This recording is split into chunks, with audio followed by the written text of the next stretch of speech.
अष्टावक्र गीता तृतीय अध्याय। अष्टावक्र कहते हैं, आत्मा को अविनाशी और एक जानो।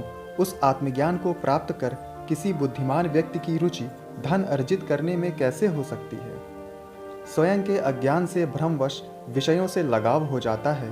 जैसे सीप में चांदी का भ्रम होने पर उसमें लोभ उत्पन्न हो जाता है। सागर से लहरों के समान जिससे यह विश्व उत्पन्न होता है वह मैं ही हूँ जानकर तुम एक दीन जैसे कैसे भाग सकते हो। यह सुनकर भी कि आत्मा शुद्ध, चैतन्य और अत्यंत सुंदर है, तुम कैसे जनेंद्रिय में आसक्त होकर मलिनता को प्राप्त हो सकते हो। सभी प्राणियों में स्वयं को और स्वयं में सब प्राणियों को जानने वाले मुनि में ममता की भावना का बने रहना आश्चर्य ही है।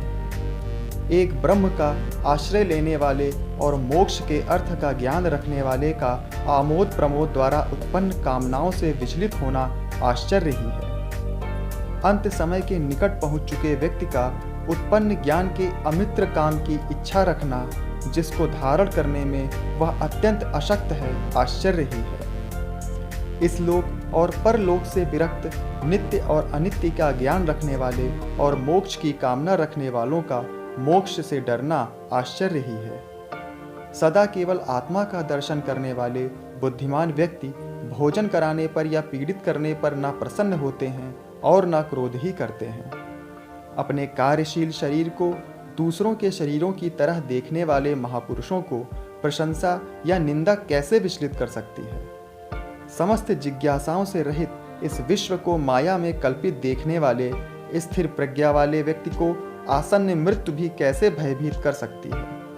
निराशा में भी समस्त इच्छाओं से रहित स्वयं के ज्ञान से प्रसन्न महात्मा की तुलना किससे की जा सकती है। स्वभाव से ही विश्व को दृश्यमान जानो, इसका कुछ भी अस्तित्व नहीं है।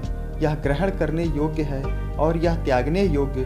देखने वाला स्थिर प्रज्ञा युक्त व्यक्ति क्या देखता है। विषयों की आंतरिक आसक्ति का त्याग करने वाले, संदेह से परे, बिना किसी इच्छा वाले व्यक्ति को स्वतः आने वाले भोग न दुखी कर सकते हैं और न सुखी।